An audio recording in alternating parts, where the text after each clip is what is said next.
Bonjour à tous, bienvenue pour ce nouveau webinaire Justifit. Nous avons la chance aujourd'hui d'accueillir Sacha Betta. Alors je vais dans un premier temps vous présenter Sacha, puis vous présenter rapidement Justifit pour passer la parole à Sacha sur le sujet du jour, l'IA. Alors nous sommes toujours ravis de vous retrouver. Aujourd'hui on a la chance d'accueillir Sacha qui est avocate au barreau de Paris depuis 10 ans. Et c'est une véritable experte du numérique et du droit commercial. Sacha, vous avez fait vos armes dans de grands cabinets anglo-saxons et aujourd'hui, vous conseillez des entreprises de toute taille avec une approche très business et pragmatique, de ce que j'ai compris. Le sujet du jour est brûlant. On va vous écouter dessus. C'est l'intelligence artificielle. Vous n'allez pas nous parler de théorie, mais de concret. Et vous allez nous expliquer comment intégrer l'IA dans une pratique d'avocat sans sacrifier sa crédibilité, et surtout comment en faire un levier pour booster votre valeur ajoutée auprès de vos clients. Alors avant d'aborder ce sujet, c'est un webinaire Justifit. Nous organisons un webinaire tous les mois. Moi, je suis Pauline Deschamps, la présidente de cette entreprise qui accompagne des avocats depuis 10 ans sur trois différentes choses. La première, c'est sur le développement de business, puisque nous mettons en contact tous les mois nos 3000 avocats avec 20 000 justiciables qui ont un problème juridique. Le deuxième, nous les accompagnons sur leur communication en créant pour eux du contenu, des vidéos, des articles pertinents, puisqu'ils répondent aux questions que se posent les justiciables qui vont sur Internet chercher des réponses. Et puis, nous les accompagnons aussi dans la digitalisation de leur activité avec toute une série d'outils, outils de paiement, outils de prise de rendez-vous, de création de conventions d'honoraires, de visioconférences, tout ça avec des outils qui sont français et qui répondent évidemment à toutes les exigences de sécurité et de protection des datas que les avocats souhaitent. Voilà, et puis une dernière chose, Justifit, c'est aussi une communauté pour les avocats avec des formations, des rencontres physiques et des webinars que vous pouvez retrouver sur notre média à destination des avocats qui s'appelle Maîtrise pour Justifit. Je vous mettrai le lien sur le côté dans la conversation, sur lequel vous retrouverez le replay de ce webinaire et un article qui en résumera les points les plus importants. Et par ailleurs, nous vous enverrons un email avec toutes ces informations que vous pourrez retrouver. Donc, si vous devez partir avant la fin ou si vous préférez écouter sans prendre de notes, pas de problème, on vous enverra tout ça par la suite. Sacha, je vous laisse la parole. Donc, nous avons, on va dire, 50 minutes. Les participants, vous pouvez poser des questions sur le chat qui est sur le côté, qui s'appelle Conversation. Je me chargerai, Sacha, de vous relayer les questions, comme ça vous n'êtes pas perturbé par la lecture de ces questions. Et puis, à la fin, on aura 5 minutes de questions-réponses. Voilà. Sacha, à vous la parole.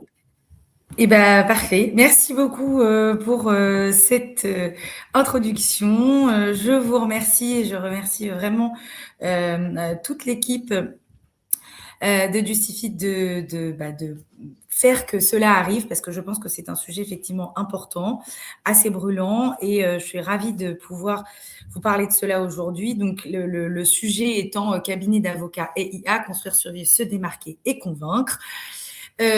Construire, survivre, se démarquer, convaincre, nous savons faire, mais à l'ère de l'IA, c'est peut-être un sujet qui est d'autant plus compliqué, puisque je suppose que vous êtes tous là, soit par intérêt réel pour l'IA, l'objet qu'il représente, soit pour juste par curiosité, pour essayer de comprendre, parce que c'est encore peut-être un objet un peu obscur pour vous.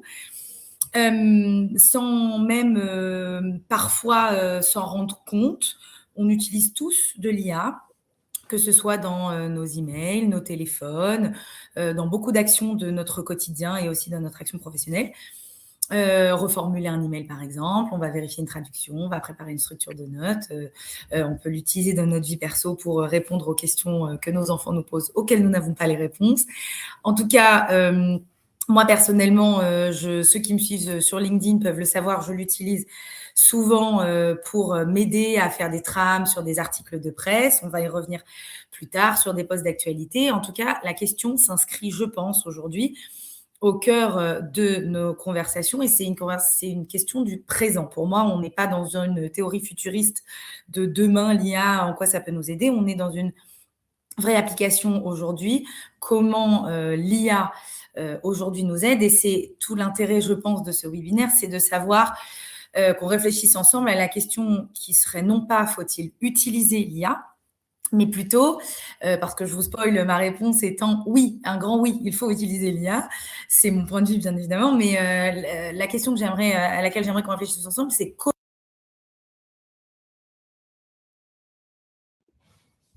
Alors, Sacha s'est absentée. Elle a dû avoir un problème de connexion. Et donc, elle va très probablement revenir. Bienvenue aux nouveaux participants. Je vous envoie dans la conversation un lien vers les replays de tous nos webinars. Et nous vous enverrons, après ce webinar, un lien vers son replay. De même que vers un article qui en résumera les points les plus importants. Alors, l'IA, en attendant que Sacha arrive, ce que je peux vous dire, c'est que... Ah ben voilà, Sacha, j'allais chercher un sujet de conversation. Alors, je ne sais pas où vous êtes arrêté, je m'excuse. Il y a eu un bug apparemment. Mais en tout cas, je voulais vous dire que j'aimerais qu'on réfléchisse ensemble sur la question qui n'est pas de savoir s'il faut utiliser l'IA, mais plutôt comment l'utiliser sans nous discrédibiliser ou disqualifier professionnellement. Peut-être, alors je n'ai pas la main sur les slides, voilà. Si, c'est bon, super. Donc, deux mots sur moi. Je ne veux pas vous raconter ma vie en entier. Elle serait vraiment inintéressante. Je suis avocate depuis 10 ans, mais ce qui est intéressant à savoir, c'est que je suis avocat en droit du numérique et en droit commercial. J'avais fait à l'époque un master, donc il y a presque 15 ans, en droit du numérique. Et ce qui est aussi intéressant, peut-être que vous ayez en tête, c'est que pourquoi la question d'IA est pour moi omniprésente, c'est parce que déjà, je conseille mes clients sur des aspects très numériques et tech, donc je baigne dedans. Je suis à titre perso un petit peu geek, j'aime bien, ça m'intéresse. Et je suis mariée depuis plus de 10 ans avec un ingénieur en intelligence artificielle. Donc, c'est quelque chose qui fait vraiment partie de ma vie. L'IA, je la conseille et je l'utilise tous les jours, ma vie pro, ma vie perso. Donc, c'est cette utilisation qui m'a amenée à réfléchir sur la cohérence. Comment conseiller mes clients sur les risques de l'IA lorsque j'utilise moi-même ces outils et comment les utiliser au mieux en adéquation avec notre activité à nous tous. Donc, comme bon juriste qui se respecte, nous allons faire un plan en 3 parties. J'aimerais d'abord qu'on parle de l'IA comme une béquille, ensuite des lignes rouges et enfin de la posture de nous en tant que conseil, comment incarner ce que l'on aimerait prôner, en l'occurrence l'IA. Alors, cette fameuse béquille, pour moi, donc, tout ce qui va suivre est mon analyse vraiment très personnelle. Donc, vous avez évidemment le droit de ne pas être d'accord, mais c'est un retour d'expérience. J'aime bien cette métaphore de la béquille parce que pour moi, elle rappelle quelque chose qui est assez essentiel, c'est-à-dire que comme une béquille, l'IA nous aide à marcher, nous aide à avancer, mais elle ne peut pas marcher à notre place. Donc, concrètement, l'IA, on peut évoquer quelques éléments que l'IA peut faire pour nous à notre place. Donc, par exemple, à notre place, c'est justement pas à notre place, elle peut faire avec nous. Donc, elle peut nous aider à rédiger, par exemple, une note juridique sur un sujet assez complexe. Elle peut nous aider à structurer le plan. Donc, on va demander à l'IA, bonjour, propose-moi 3 plans possibles pour analyser, je ne sais pas, la responsabilité du fait des logiciels. D'accord. Donc, en 30 secondes, on a 3 structures de plans et on va aller choisir et l'adapter, le compléter, celui qui nous convient. Deuxième exemple, compare-moi les analyses, les régimes juridiques compare-moi les produits défectueux avec celui des vices cachés, par exemple. On va avoir un tableau comparatif et à partir de ça, on va construire notre analyse pour savoir quel régime va s'adapter au mieux à notre client. Par ailleurs, on peut avoir un mail qui arrive d'un client. Ça peut être un mail un petit peu confus qui fait référence à d'autres données qu'on avait dans le dossier, mais qu'on a nous-mêmes oubliées parce que ça fait 3 ans que ça traîne. Donc, on peut le passer sous IA pour lui dire voilà, peux-tu m'aider à comprendre le mail de ce client? L'IA potentiellement a déjà la donnée parce qu'on lui a déjà donné. Donc, elle va traiter, etc. Ou alors, on va être pas très réveillé. On a un anglais un peu approximatif ce matin. On ne va pas avoir une belle façon de rédiger. Donc, on va rédiger soit en français, soit dans un anglais un peu grossier. Et on va demander à l'IA de nous aider à reformuler notre email. Voilà. Tout ça, ce sont des features, comme on dit, des fonctionnalités de l'IA qu'elle peut nous aider à réaliser. Un autre exemple, aujourd'hui, pour ce webinaire, j'ai utilisé l'IA. J'ai utilisé l'IA de Canva, en l'occurrence, qui est un outil disons, de création un peu visuelle, assez ludique. Et j'ai demandé à l'IA de Canva de m'aider à mettre, en tout cas, le visuel, non pas le contenu, mais le visuel, sur ce webinaire aujourd'hui, avec ma marque, avec mes couleurs, etc., parce qu'elle a ces informations. Donc, l'IA peut nous accélérer, mais ce n'est pas elle qui va décider. Ce n'est pas l'IA aujourd'hui qui m'a mis les éléments dont je voulais vous parler. C'est moi qui lui ai dit ce dont je voulais vous parler et elle m'a aidé à organiser. C'est un exemple. Donc, c'est là où, pour moi, ça nous aide. Ensuite, on a l'IA comme libérateur de temps. Le deuxième levier de l'IA, c'est le temps pour moi. Je suppose que je ne suis pas la seule à m'être déjà dit que je passais plus de temps à gérer l'administratif qu'à faire du droit. Ceux qui sont en exercice libéral ou en cabinet individuel le savent très bien. L'administratif fait partie de nos vies, ceux qui ont des clients perso également, la facturation, etc. Donc pour moi, je considère qu'il y a 3 types de tâches que l'IA peut nous aider à automatiser, 3 grandes familles, disons. On a la communication client, facturation et veille et contenu. Sur la communication client, je prends un exemple, nous sommes en février, en janvier, on aurait pu tous faire nos emails de vœux grâce à une IA. Elle nous aurait généré 3-4 styles d'emails selon qui nous sommes, ce qu'on veut dire. Et on aurait pu les envoyer. Encore une fois, il faut repasser derrière, c'est de l'IA. Il faut surtout mettre notre touche parce que si du coup tous les avocats au barreau de Paris, au barreau même national font ça, on est un petit peu embêté parce que finalement tous les clients se retrouvent avec tous les mêmes génériques et on ne se démarque pas. Donc il faut toujours aller derrière retravailler l'IA, on y reviendra après. Aussi, on peut mettre en place des emails types de relance ou des emails types de réponse à par exemple, des calendriers, des invitations à des agendas. Template de confirmation de rendez-vous, on lui demande le ton qu'on veut, etc. Sur la facturation, l'IA peut pré-remplir vos factures. Il y a des logiciels qui sont spécialisés dans ça et qui sont intégrés dans beaucoup de logiciels de facturation disponibles pour les avocats, donc ça nous fait gagner du temps. Elle peut analyser parfois même à partir de nos notes de temps, nos timesheets ou alors par rapport à nos emails et les devis qu'on a prévus avec les clients. Donc ça, c'est très utile. Et enfin, la veille et le contenu, là, moi, je l'utilise énormément sur ce volet. J'ai la chance de faire partie d'un gros cabinet qui m'envoie une veille juridique presque tous les jours dans mon domaine, qui est le tech et médias. Néanmoins, parfois, cette veille n'est pas complète. Et moi-même, je trouve des petits articles par-ci, par-là sur les médias qui m'intéressent, de la jurisprudence, peu importe. Je les répertorie quelque part, admettons sur une page Word, je fais un copier-coller pur et dur. Et je téléverse à l'IA et je lui dis à l'IA, résume-moi cet arrêt, résume-moi ces 30 articles d'un coup, par exemple, dans un sujet très spécifique. Moi, j'aime bien, en ce moment, je ne sais pas moi, les mineurs et la nouvelle proposition de loi qui vient d'arriver. Je lui téléverse toutes les données dont elle a besoin pour comprendre cet environnement et elle peut même me générer un article sur LinkedIn, en tout cas des propositions d'articles qu'après, je vais ensuite retravailler pour ajouter ma touche personnelle. Donc, sur la veille et le contenu, c'est assez utile également. Sacha, je vous interromps une seconde. Oui, bien sûr. Vous aviez prévu des sondages. Exact. Je vous le rappelle. Alors, pardon, oui, je pensais, vous avez raison, je pensais qu'ils allaient se lancer, donc très bien.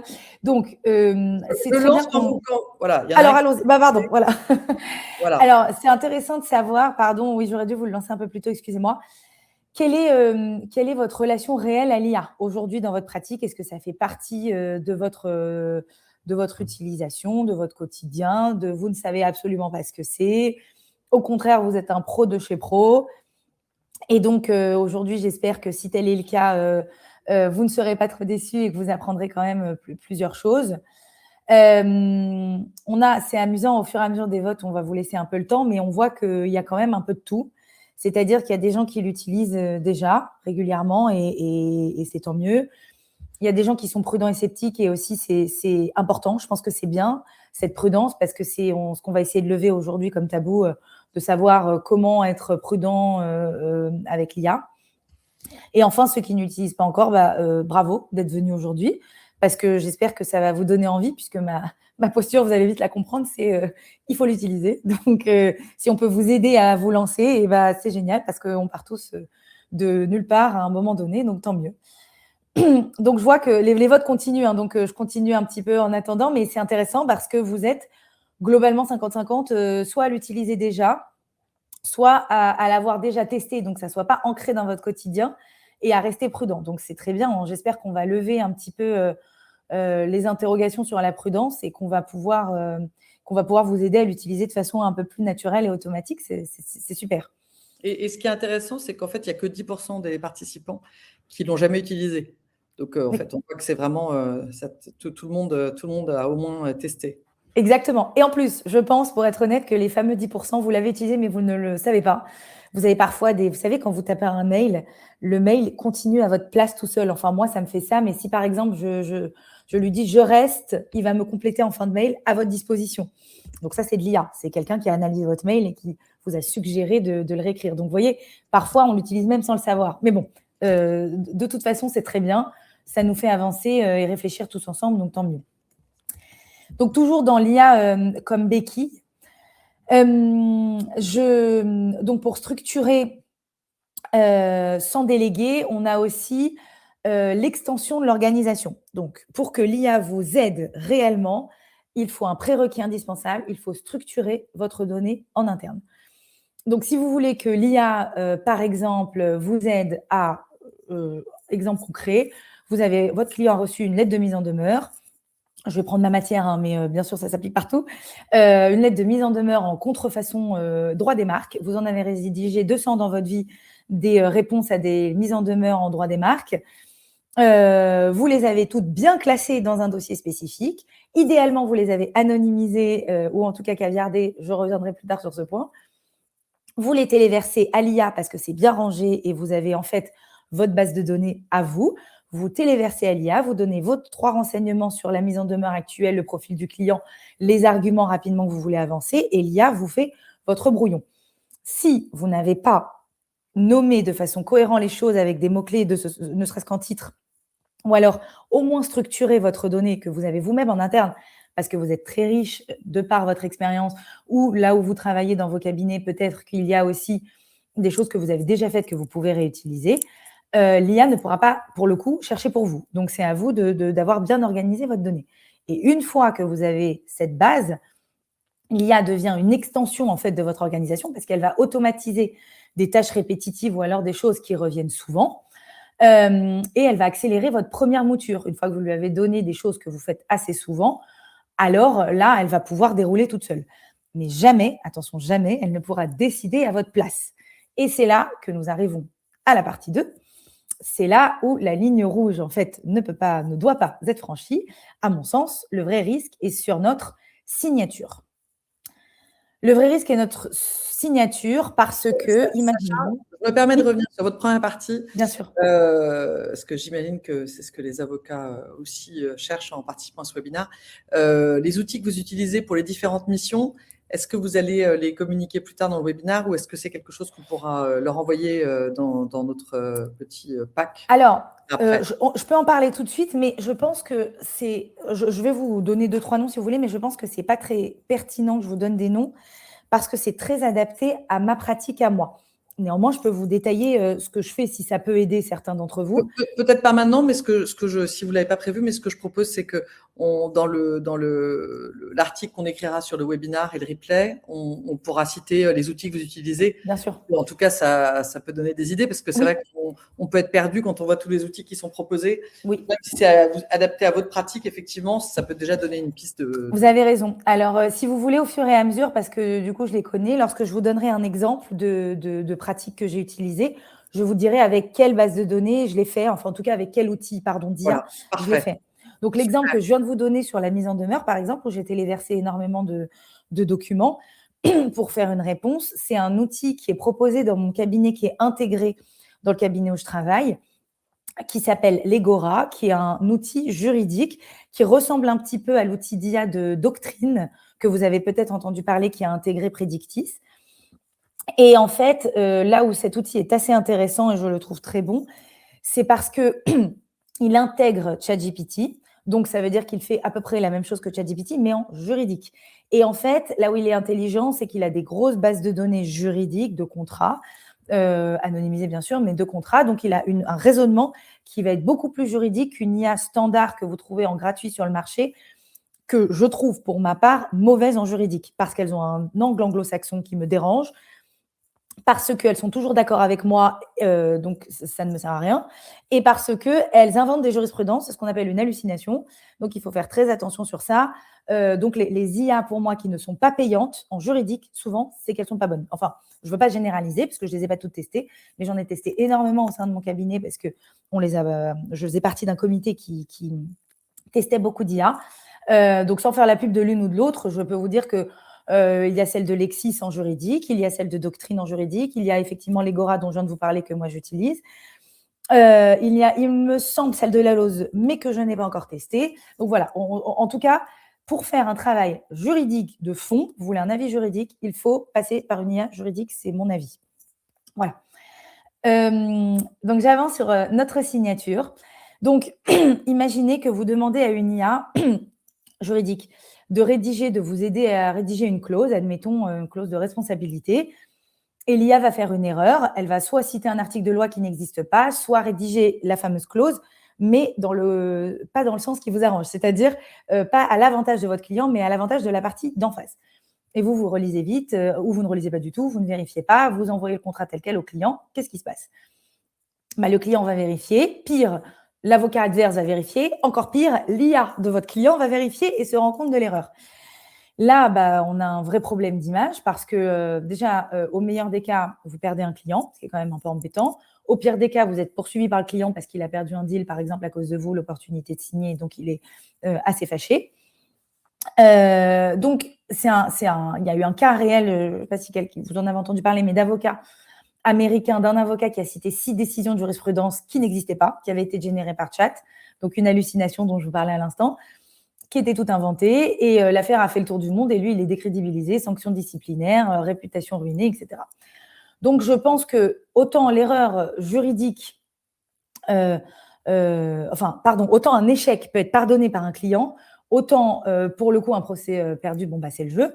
Autant l'amateurisme est une perte de confiance irrémédiable, et ça, pour le coup, c'est difficilement réparable, pardonnable auprès d'un client.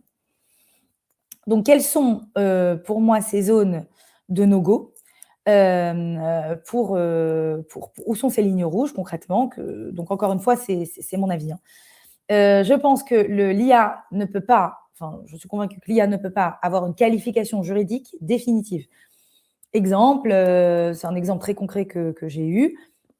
Un client m'a demandé si, dans son cas précis, on pouvait estimer qu'il y avait une rupture brutale des relations commerciales établies suite à une fin de contrat. C'est un article classique du Code de commerce. J'en fais toute la journée, donc je connais bien. Mais la jurisprudence se met à jour et il faut quand même étudier la question de façon assez récurrente. L'IA peut me donner 3 options. Encore une fois, mon IA juridique va me donner 3 arguments pour chaque option, me dire oui, non, peut-être, admettons. Mais c'est moi qui vais analyser à la lumière de la jurisprudence, à la lumière des données en question, à la lumière de ce que m'a dit mon client, à la lumière de plein de choses. Donc, c'est quand même moi qui, à la fin, va prendre position pour mon client. 2, l'arbitrage stratégique. L'arbitrage stratégique, c'est le fait, par exemple, d'aller au procès ou de négocier, de tenter une transaction amiable ou pas. Vaut-il, dans une négo de contrat, pour ceux qui font du contrat et pas du contentieux, c'est est-ce qu'il faut accepter cette clause ou la refuser ? On a tous notre style, on a tous nos touches. Par exemple, moi, je sais que je suis un avocat qui est assez souple dans les négos de contrat, qui a 2, 3 points, 4 max dans un contrat de fermeté, où je considère que c'est important pour le client de ne pas négocier. En revanche, le reste, je pinaille pas sur des petits trucs. Parfois, j'ai des clients, des confrères en face, qui au contraire sont très rigides parce qu'ils ont une religion dans le contrat et qu'ils veulent absolument s'y tenir. Très bien, mais ça, c'est pas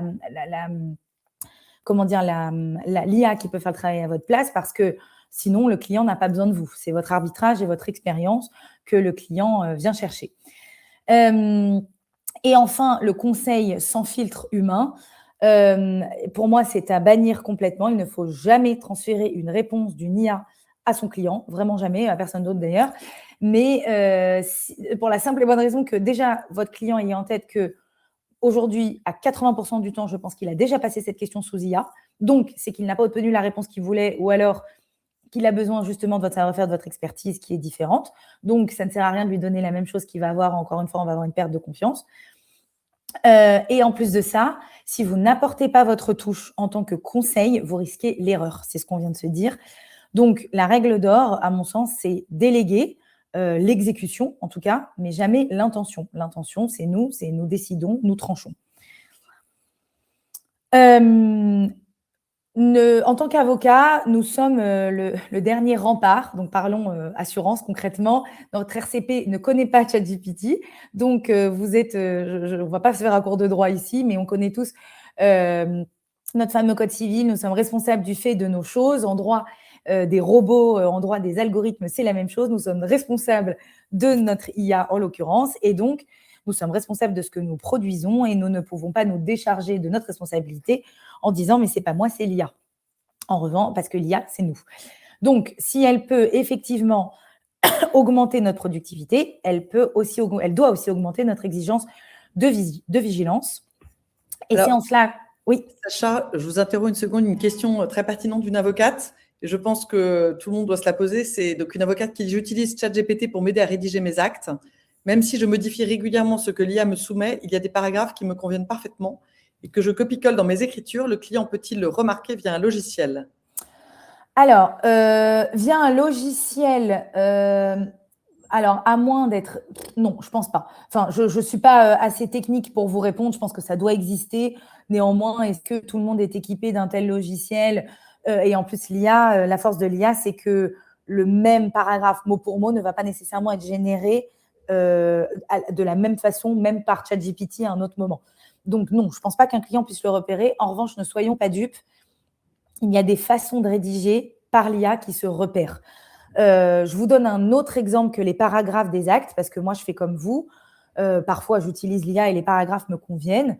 J'essaye de les remodeler juste pour les mettre à ma sauce et pour être sûr que mot par mot, je vérifie tous les mots, comme si j'avais affaire à un stagiaire de 3e. Parce que chaque mot compte lorsqu'on est avocat, vous le savez tous. Et si on ne fait pas attention vraiment à chaque mot, sans faire exprès, on peut vite déraper et laisser une référence ou quelque chose qui ne serait pas exact, ne serait-ce que dans le dossier, et pas fausse, pas un mauvais, par exemple, pas un mauvais article, sans aller jusque-là, mais juste une inattention qui fait que c'est pas bon, ça va pas. On n'est pas en train de parler de cosmétiques dans ce dossier, mais on est en train de parler d'alimentaire. Et on a laissé le mauvais mot à la mauvaise place, on s'en est pas rendu compte, on a relu vite. Donc, je vous enjoins vraiment à tous relire très, très, très attentivement. Donc, des passages à la limite, non, je pense que ce n'est pas dramatique. En revanche, je vous donne un exemple sur LinkedIn. Je repère tout de suite, moi qui ai l'habitude pour le coup d'en faire des posts, je repère tout de suite les avocats qui font un copier de ce que LinkedIn, de ce que ChatGPT a généré pour LinkedIn ou n'importe quelle autre IA, parce que ça se voit. Il y a une façon de rédiger, les emojis, les bullet points, les passages en gras, les tirets en plein milieu des phrases. L'IA adore mettre des tirets, sauf que vous remarquerez tous, après ce webinaire, qu'en fait, les tirets de ChatGPT sont bien plus grands, mais sont standardisés aux normes, je pense, américaines, mais ce ne sont pas du tout les tirets que nous utilisons comme, vous savez, comme parenthèse. Ils sont plus gros. Donc, ça se voit. Et donc, quelqu'un qui utilise beaucoup de l'IA, par exemple, comme moi ou comme n'importe quel geek d'une entreprise, un DSI, en fait, le voit tout de suite que vous avez utilisé de l'IA. Est-ce grave ? Non. On va en reparler plus tard. On peut être transparent, c'est pas bien grave et c'est une très bonne transition avec mes 2 points de vigilance qui sont la transparence et la formation continue. La transparence, j'ai un slide précis pour la fin, mais la formation continue, pour moi, elle est importante. Il faut nous former constamment, nous tous. Alors, ça veut dire quoi se former ? Ça veut dire, moi, je pense qu'il y a 2 volets dans la formation. Il y a assister à des formations, donc comme celle-ci, comme celle du barreau de Paris qui en propose énormément. La semaine dernière, il y en avait une sur l'IA marketing. Il y en a la semaine prochaine sur la facturation. Enfin, je pense qu'il y a vraiment une offre aujourd'hui qui nous est proposée, même gratuite, qui est extrêmement importante. Donc, c'est se former à l'IA. Et il y a aussi se former soi-même, c'est-à-dire se relever les manches et aller commencer à fouiller un petit peu, à regarder, à utiliser. Je vais vous donner 2 exemples. Sur ChatGPT, si vous l'utilisez tous si certains l'utilisent, il y a une fonctionnalité qui s'appelle le GPT. Alors, peut-être qu'elle n'est ouverte qu'au compte payant. Ça, il faut vérifier. Moi, j'ai un compte payant en l'occurrence. Mais je sais que on peut créer un GPT, c'est-à-dire que vous allez, c'est vraiment, imaginez-le comme un assistant virtuel qu'il ne va faire que la tâche que vous lui avez demandé de faire dans ce GPT. Mais ce qui est génial, c'est que vous n'avez pas à lui redonner les informations à chaque fois. Parce qu'il faut savoir qu'une IA, même si vous la nourrissez souvent, elle ne retient pas tout. À un moment, elle oublie des choses. Donc moi, par exemple, parfois, même si j'ai un compte payant, je suis obligée de lui répéter 30 fois que je suis avocate. C'est assez pénible. Donc, je crée des GPT. Par exemple, j'ai créé un GPT traduction. Donc, en 3 secondes, il me traduit mes textes. Un GPT reformulation d'email. Un GPT assistant numérique et juridique. Un GPT business développement. Et il m'aide à savoir un peu où j'en suis, à m'aider à faire un mail type de relance pour tel ou tel client, telle ou telle prospection, etc. Parce qu'il connaît mon profil, parce que je lui ai renseigné une fois. Je ne vais pas devoir lui renseigner 30 fois. Donc ça, c'est assez agréable. Et ça, vous pouvez l'utiliser, c'est une fonctionnalité. Donc ça s'appelle… Mais pour arriver à comprendre ça, je dois vous avouer que j'ai dû passer beaucoup d'heures sur ChatGPT pour comprendre à quoi servait ce fameux GPT. Donc c'est ça qu'on doit tous faire. Autre exemple que je voulais vous donner, j'ai créé moi-même mon site internet parce que je n'avais pas de sous pour faire appel à un confrère, à une entreprise spécialisée, mais aussi parce que je me suis dit, cool, ça va me former au code. Donc, comment j'ai fait ? Je peux vous donner la réponse, c'est vraiment simple. J'ai demandé à une IA de me dire quel logiciel choisir. Finalement, j'ai décidé de passer par WordPress. Une fois que j'étais sur WordPress, l'IA de WordPress qui est intégrée dans WordPress m'a aidé à faire mon visuel, etc. Une fois que j'étais dans WordPress, j'ai utilisé une autre IA qui s'appelle Claude, qui est spécialisée sur le code et donc qui m'a aidé, comme je ne sais pas coder, vous vous doutez bien, je suis avocate comme vous tous, donc je n'y connais rien. Donc du coup, j'ai demandé à Claude de me dire, par exemple, quand je lui disais, je ne sais pas moi, je n'arrive pas à faire ça sur WordPress, je n'arrive pas à souligner tel texte, je ne le trouve pas, peux-tu me dire où c'est ? Et s'il ne trouvait pas lui non plus, il m'a copié-collé des bouts de code que j'ai copié-collé dans mon site. Bref, mais tout ça a été simple. En revanche, c'était simple, mais ça m'a pris beaucoup, beaucoup, beaucoup de temps. Donc, c'est un temps qu'il faut essayer de mettre au service du développement de cette IA, parce que tout est à notre portée, à nous tous, il faut juste le vouloir, et je reconnais qu'il y a un temps de formation qui est incompressible, mais indispensable pour être bon, en fait. Et donc, je vois que le temps avance, donc j'essaye d'avancer un peu plus rapidement sur les slides d'après. Donc, la méthodologie qu'on pourrait adopter serait, donc, première étape, l'IA nous fait un brouillon. On lui rédige, il nous demande de nous rédiger telle clause, telle réponse à mise en demeure, tel projet de conclusion, tel bout de conclusion, voilà mon plan, essaye de m'étoffer telle partie, etc. Ensuite, l'avocat vérifie. On vérifie ce qu'il a écrit, on vérifie les sources, demandez-lui à votre IA systématiquement, donne-moi tes sources. Parce que moi, plein de fois, elle me donne des sources. Lorsque je n'utilise pas d'IA juridique, ChatGPT, par exemple, donne des sources qui va être de sites, je ne sais pas moi, francophones, mais canadiens. Donc, ça ne va pas du tout m'intéresser parce que la loi est évidemment pas la même. Donc, ce n'est pas du tout pertinent. Donc là, on se rend compte que la source n'est pas bonne. Donc, peut-être que l'argument n'était pas bon. La jurisprudence, je vous conseille d'aller vérifier systématiquement, même en IA payante, juridique.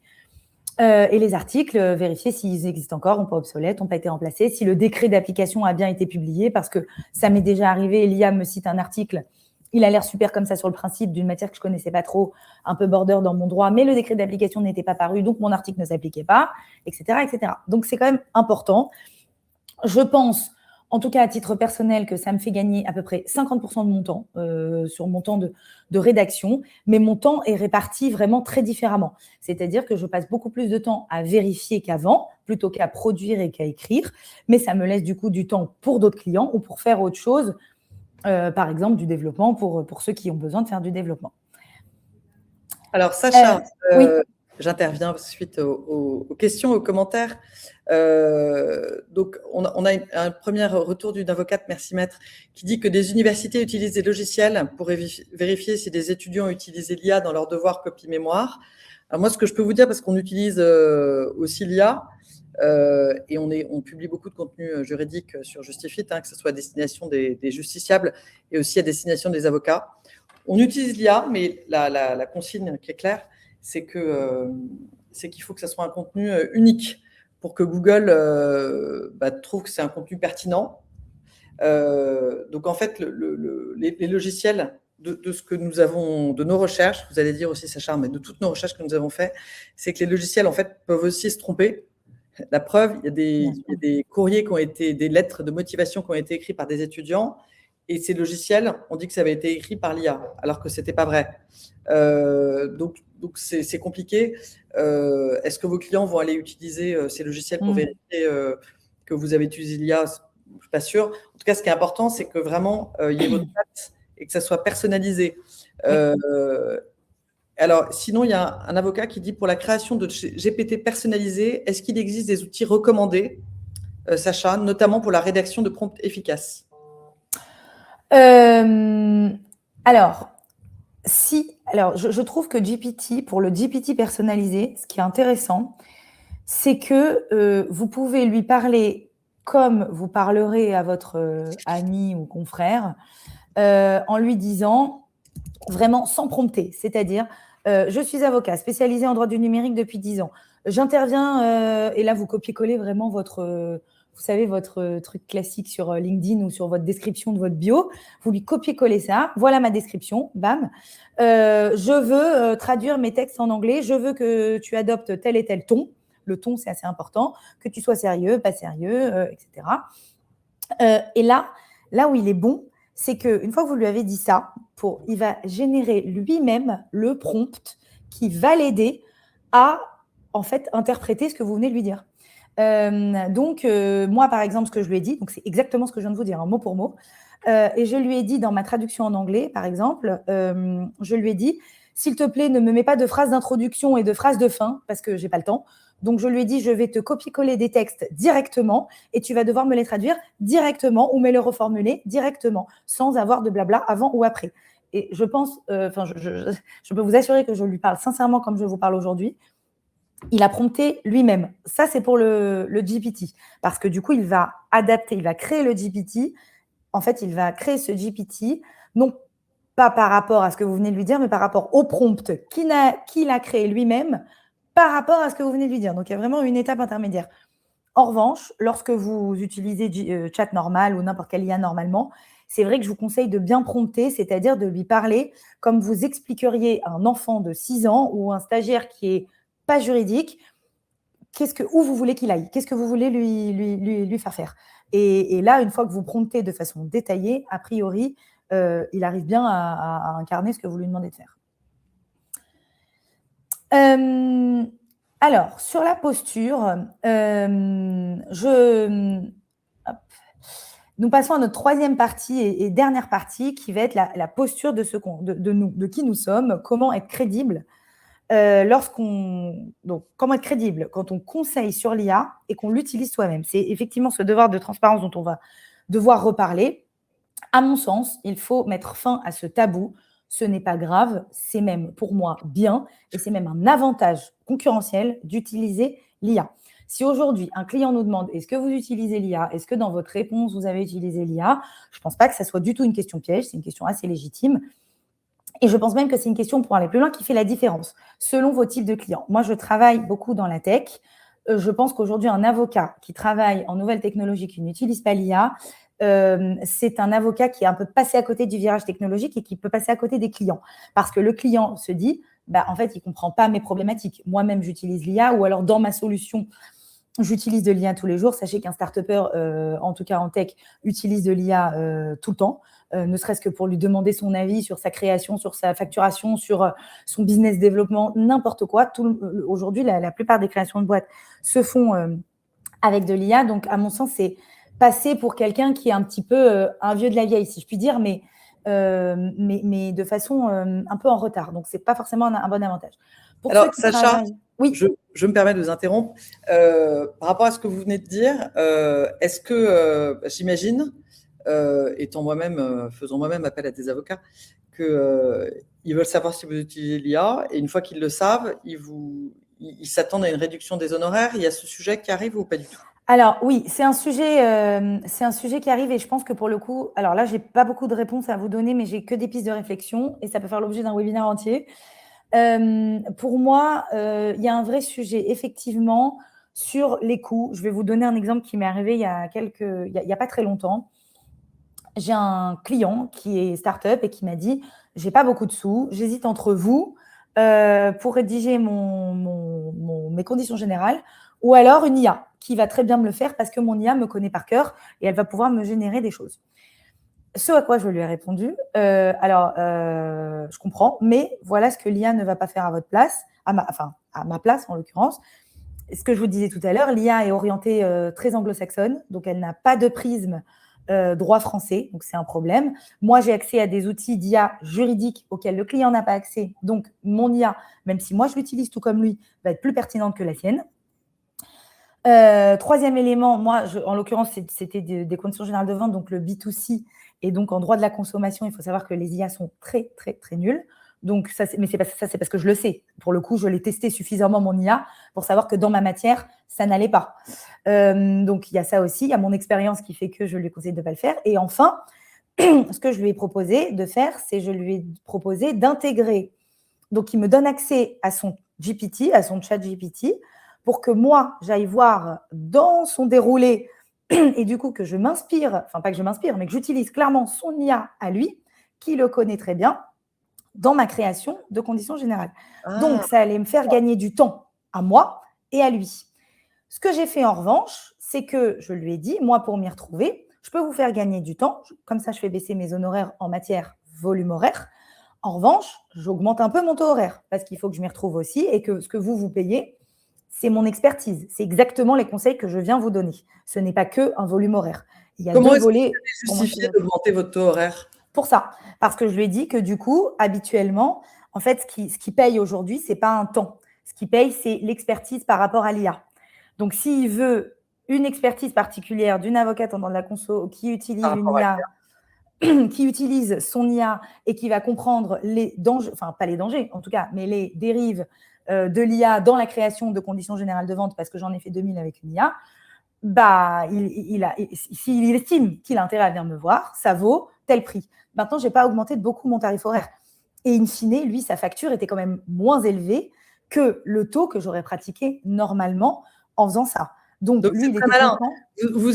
C'est parce que finalement, ça vous sert d'utiliser son IA. Exactement. Et vous avez utilisé ça en disant, moi, je suis capable d'évoluer dans votre IA, je vais m'en servir, donc j'ai cette expertise, je la facture plus cher. Voilà. C'est tout à fait logique. Mais alors, juste si je peux revenir sur ce que vous avez dit avant, vous avez dit que quand on s'adresse à des start-upers, etc., c'est limite has-been de ne pas utiliser l'IA. Mais alors, tous les avocats qui suivent ce webinaire, je ne pense pas qu'ils soient tous dans… Non, je suis d'accord. Voilà, donc est-ce que c'est pour ça que parce que si on travaille avec une grosse boîte d'assurance ou quelque chose comme ça, alors, j'allais y venir. Pour moi, j'allais finir ma phrase. Donc, pour moi, il y a ceux qui font des nouvelles tech, d'accord, et il y a ceux qui travaillent en B2B de façon générale, et ensuite, il y a ceux qui travaillent avec des personnes physiques. Moi, je vois à peu près 3 catégories aujourd'hui pour ce webinaire qui est assez important. On va s'intéresser que sur 2 catégories principales qui sont les affairistes, appelons globalement les affairistes, donc ceux qui travaillent avec des sociétés, et ceux qui vont travailler avec des personnes physiques. Ceux qui travaillent avec des entreprises, toutes les entreprises, la plupart des entreprises, grosses, petites, moyennes, ont des politiques d'entreprise sur l'IA. Même les PME, ne croyez pas, elles sont sensibilisées à l'IA. Pas tout le monde n'a pris le pli. Peut-être que votre interlocuteur en face de vous, comme nous, a peur d'aller utiliser de l'IA et va être réfractaire. Néanmoins, l'entreprise est quand même au fait, de façon générale, dans sa globalité, à de l'IA.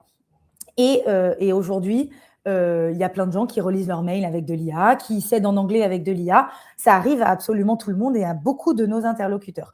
Donc, nous-mêmes, lorsque nous maîtrisons cet outil, ne serait-ce que sur des tâches assez basiques et vraiment de tâches, par exemple, de réécriture et de relecture, etc., au-delà de nous faire gagner du temps, ça nous met aussi dans les pieds de notre client parce qu'on vit ce qu'il a vécu avec de l'IA. Et c'est exactement ce que je viens de vous dire pour mon client. Si j'ai été capable de lui proposer d'avoir un accès à son GPT, c'est bien parce que moi-même, j'ai passé beaucoup de temps à essayer de configurer mon truc et que je suis arrivée à la conclusion que, ah bah oui, c'est peut-être possible en fait de faire ça dans ce que je lui ai proposé. Donc, j'aurais pu passer à côté d'une opportunité. Donc, ça nous crée aussi des opportunités si on s'y met. C'est bien la raison pour laquelle je pense, et là, je m'adresse à tous les avocats, pas que ceux qui font du B2B, comme on s'adresse tous à des personnes individuelles et que l'IA est partout dans nos vies en ce moment, je pense que passer à côté du phénomène nous rend un peu, non pas crédible, mais nous rend un peu en marge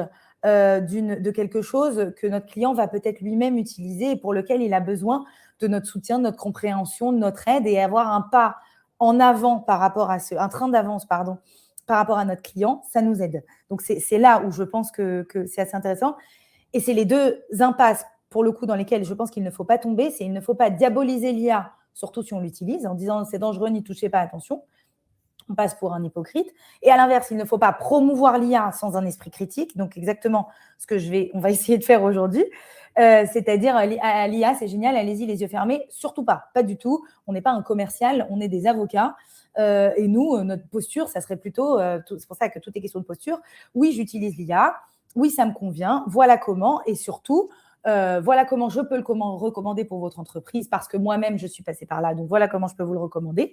Et là, ça crée aussi un lien avec votre client. C'est toujours très intéressant. Je ne sais pas, moi, parfois, pour créer du lien avec mes clients, je parle de nos enfants, de l'éducation de façon très globale. L'IA, c'est devenu un autre sujet. Et sauf que c'est un sujet qui nous rend plus technique. Et plus, ah oui, OK, elle comprend mes problématiques. Et donc, je pense que ça peut devenir assez intéressant. En tout cas, d'expérience, je trouve que ça l'est. Donc, notre nouveau rôle, c'est justement ça. On n'est plus seulement expert, on devient aussi traducteur. Donc, on va aider notre client à comprendre son IA. On va l'aider un peu dans mon cas, qui est un cas, je reconnais, assez poussé, à comprendre son IA, mais aussi, on va passer d'un risque qui était assez théorique au risque opérationnel parce qu'on est là pour l'accompagner et pour lui dire, voilà, si vous utilisez l'IA, quels sont les risques, quels sont les encombres, quels sont les risques que vous pouvez rencontrer, exactement comme on fait aujourd'hui. Donc, vous devenez même en plus un petit peu traducteur de cette nouvelle technologie qu'on dédiabolise et qu'on dit, oui, moi aussi, je suis passée par là. Et on devient transparent. Et c'est là où je pense que c'est assez important, c'est d'être transparent avec ses clients parce que ce n'est plus un tabou. Mais dans cette transparence, il faut avoir en tête une certaine gouvernance. Alors, je l'ai appelé le carré magique de la gouvernance parce que j'estime qu'il y a 4 piliers qu'il faut respecter, dont on n'a pas encore parlé. Le premier, le principal étant la confidentialité des données. Lorsque vous téléversez, par exemple, madame parlait de rédaction d'actes. Moi-même, je téléverse, par exemple, des exemples de contrats que j'ai faits ou de mise en demeure auxquels j'ai répondu. Attention, les données doivent être confidentielles, vous devez respecter les données de vos clients, donc vous supprimez tout simplement l'entreprise, le nom du client, la marque, peu importe, mais téléverser des données confidentielles pour vos clients, il en va quand même de votre responsabilité professionnelle. Ensuite, il faut avoir en tête que la question de la propriété n'est pas résolue en intelligence artificielle. Pareil, ça pourrait faire l'objet d'un tout un autre webinaire. Néanmoins, la question de savoir qui est le propriétaire en fait de l'IA, de ce qui est généré. Est-ce que c'est nous parce que nous avons généré le prompt? Est-ce que c'est l'IA elle-même, par exemple, OpenAI pour ChatGPT, parce que c'est lui qui l'a créé, c'est son robot? Est-ce que c'est le client parce que c'est à lui qu'on a fourni le conseil? La réponse n'est pas résolue et je pourrais vous donner 15 cas de jurisprudence qui ont eu lieu à l'étranger parce que je trouve ça assez intéressant. Mais en tout cas, comme la question n'est pas résolue, allez-y vraiment à tâtons. Et surtout, ma recommandation est de toujours mettre votre patte, votre touche. Exemple, vous utilisez DALL-E pour créer un logo, vous utilisez Canva pour créer un logo. Qui détient les droits d'auteur? Je ne sais pas, je n'ai pas de réponse à vous donner là-dessus. En revanche, pour aller en votre faveur et pour que ça soit vous le détenteur des droits d'auteur, je vous conseille de retravailler, de prompter énormément, de vraiment mettre votre patte et votre touche. Ça doit être tout le temps le cas. Le troisième volet, c'est le risque technologique. Attention, si l'IA s'arrête demain, est-ce que votre activité s'effondre? Est-ce que votre cabinet s'effondre? Il ne faut pas être dépendant de l'IA. Donc, encore une fois, c'est une béquille. Ce n'est pas un outil sur lequel vous pouvez vous appuyer totalement. Je vais vous donner un exemple. Vous utilisez un outil de facturation, par exemple, avec de l'IA qui vous aide. C'est super. Je vous conseille, si l'outil s'arrête demain, vous ne pouvez plus le payer.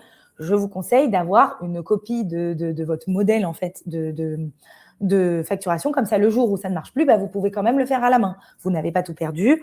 C'est le problème de la technologie de façon générale. Avoir des copies, essayer d'être dépendant. D'être indépendant, pardon. Et quatrièmement, la traçabilité. Donc, il faudrait savoir qui fait quoi dans le process. Est-ce que c'est vous? Est-ce que c'est l'humain? Est-ce que c'est le client? On ne sait jamais. En cas de litige, il faut être capable de savoir quel est votre input. Et encore une fois, mon conseil est le même que celui de la propriété. Essayez que votre input final soit maximal. Il faut retravailler l'IA. La fameuse question qui était posée tout à l'heure sur les actes, évidemment l'IA peut vous aider sur une génération d'un paragraphe d'actes. Si l'IA va vous générer toutes vos conclusions ou toute votre assignation, je pense que c'est mauvais. Je pense que déjà, c'est susceptible d'y avoir beaucoup, beaucoup, beaucoup d'erreurs si vous ne réécrivez pas, si vous ne supprimez pas. Et aussi, souvent, le plan est assez bancal. Moi, par expérience, j'ai déjà fait le test avec une IA. Le plan ne va jamais parce qu'il ne résonne pas bien comme un juriste, enfin en tout cas pas comme nos cerveaux à nous. Nous avons tous notre cerveau. Et donc, je trouve que l'agencement du plan, en tout cas dans la rédaction d'actes, n'est souvent pas très bonne, en tout cas sur ChatGPT, et même pas très organisée sur les IA juridiques qui ont tendance à beaucoup, beaucoup, beaucoup répéter les arguments. Et vous le savez, les juges aiment les conclusions courtes, les confrères aussi. Donc, on n'a pas envie de se répéter 30 fois le même argument qui revient avant, après, pendant. Donc, aussi, on a un travail de synthèse à faire pour moi avec une IA qu'elle ne peut pas faire à notre place. Enfin, dernière slide, avant de conclure, l'IA, pour moi, donc c'est une question de... Donc, pardon, oh là là, attendez, j'étais trop vite, désolée. Donc, la dernière slide avant de conclure. Donc, l'IA ne nous remplace pas, au contraire, elle renforce notre légitimité, donc c'est tout ce qu'on s'est dit au début. Elle renforce notre rôle de partenaire stratégique, c'est ce que je vous disais. Je pense, à titre personnel, j'ai estimé qu'avant, je passais vraiment 70% de temps à rédiger, 30% de temps à conseiller, à réfléchir à la stratégie. Aujourd'hui, le ratio s'est complètement inversé. Je passe beaucoup moins de temps à rédiger, alors pourtant que j'adore rédiger. Donc, c'est même pas comme si je vous dis « Oh là là, j'avais la flemme, c'était vraiment un fardeau qu'on vient de m'enlever ». Pas du tout. C'est juste que je passe plus de temps sur la stratégie et surtout, je passe plus de temps sur mes autres clients. Donc, j'essaye d'avoir plus de clients dans une même journée, ce qui n'est pas facile parce que ça demande soit on fait partie d'un cabinet qui nous apporte de la clientèle et là, c'est super, on facture un max et notre journée, elle est bien remplie, on a nos bonus à la fin de l'année. Soit on est à titre individuel et là, on va chercher des clients. Donc, on travaille un petit peu plus dans notre journée au sens où on a beaucoup plus de tâches de différents clients.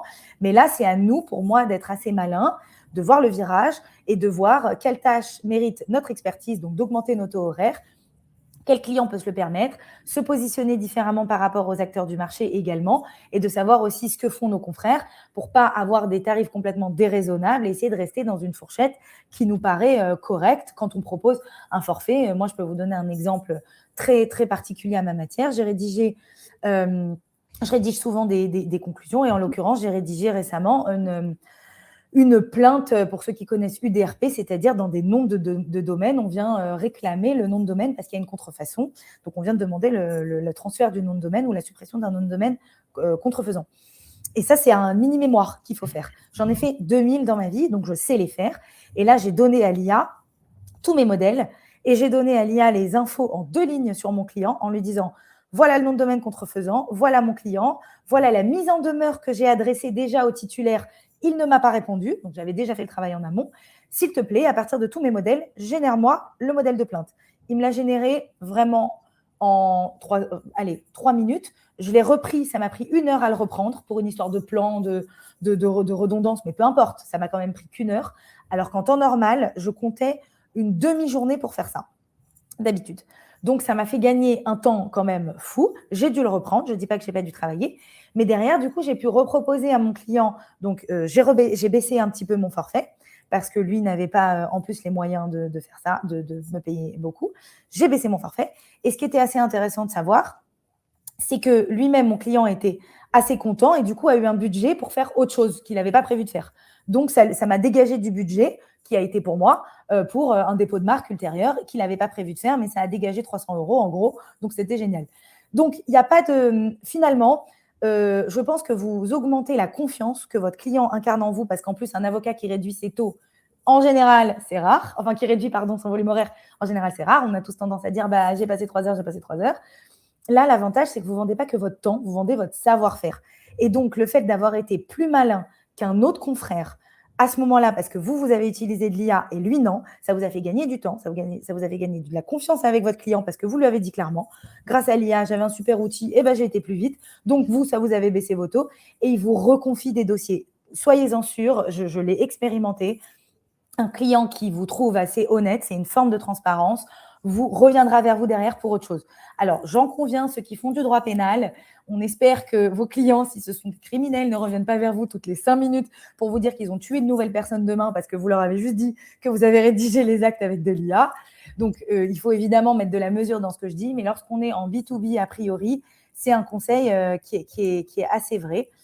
Et j'en arrive sur ma dernière slide qui est… Que 2 minutes. Et j'ai fini. Je reviens, je cite une avocate intervenue sur le côté, donc je relais ce qu'elle nous dit, que l'IA peut aussi aider à préparer des plaidoiries, notamment à trouver certaines phrases percutantes, à condition de bien tout reprendre, restructurer à sa façon, supprimer les redites et de tout retravailler pour que la plaidoirie corresponde bien à notre propre style. Exactement. Je suis tout à fait d'accord. Oui, non, pour le mot de la fin, très rapidement, je pense que ce qui fait de nous un avocat visible, crédible, choisi, c'est pas l'outil, c'est notre responsabilité, c'est notre signature, c'est notre crédibilité. Aucune IA ne pourra jamais remplacer ça. Donc, il faut savoir comment intégrer l'IA dans qui nous sommes, dans ce que nous faisons au quotidien, comment révéler notre expertise. Et c'est pour ça que j'ai choisi cette image qui, par ailleurs, toutes les images de ce slide ont été générées par IA à travers les mots-clés que j'avais mis dans le contenu. L'IA a généré les images. Donc, pour vous dire, on peut faire énormément de choses avec l'IA. Elle nous révèle, ça nous donne un peu des super pouvoirs de super-héros. Je pense que si on passe à côté du coche, enfin si on loupe le coche, malheureusement, on risque, il va y avoir 2 types d'avocats dans peu de temps, dans quelques années même pas. Il va y avoir les super avocats avec des pouvoirs dédoublés parce qu'on aura réussi, nous tous qui sommes présents à ces webinaires, à déployer nos capacités et à minimiser nos tâches administratives. Et il y aura ceux qui malheureusement n'auront pas pris le train en marche et qui auront beaucoup de mal à convertir et seront plus au ralenti et perdront beaucoup de temps parce qu'ils seront moins compétitifs aussi, parce que derrière, il y aura des avocats qui prévoiront moins de temps pour ce qu'ils faisaient avant. Et j'en ai fini. Merci pour votre écoute. Place peut-être aux questions si vous en avez. Et voilà. Il est 14h, donc on va être obligé de se quitter. Je relais une question de Maître Elalouf Soussana qui nous demande comment automatiser les tâches concrètement. Est-ce qu'il existe une IA particulière pour gérer la facturation et le timesheet? Alors, automatiser les tâches, je ne sais pas si vous étiez là dès le début, Maître, mais ce qu'on va faire, c'est que Sacha nous donnera des noms d'outils qu'on rajoutera dans l'article qui résumera le webinaire. Est-ce qu'il y a une IA juste, Sacha, vous pouvez répondre si vous avez une IA pour gérer la facturation et le timesheet? Alors, j'en ai une qui est intégrée dans mon cabinet, donc ça ne va pas vous aider parce que c'est un gros cabinet qui, je pense, paye une certaine somme, donc je peux, enfin voilà, mais en discutant avec des confrères néanmoins, je crois qu'il y a un outil d'Ancessib qui le propose. Et aussi, je vais vous retrouver le nom, mais j'ai assisté à une formation il y a 3 semaines d'une IA, pardon, pas d'une IA, d'un outil juridique à la disposition des avocats qui contient ça aussi également, qui propose de l'automatisation de la facturation. Donc, je vais vous retrouver le nom, je vais vous dire, mais ça se fait et il y en a plein qui le proposent. Alors, nous avons prévu de faire un article dans lequel on répertoria toutes les IA qui existent, notamment celles sur ce sujet-là. Donc, c'était intéressant d'avoir votre retour, Sacha, là-dessus, mais nous, on vous l'enverra. Donc, inscrivez-vous sur notre newsletter si ce n'est pas encore le cas. Merci, Sacha, pour ce webinaire. Comme évoqué au début, nous vous enverrons un email avec le replay et un article qui résume. Vous pourrez retrouver les deux sur notre média Maîtrise pour Justify. J'ai mis le lien dans la conversation sur le côté et vous l'aurez aussi dans l'email. Il y a une dernière question. Comment utiliser l'IA pour être bien référencé?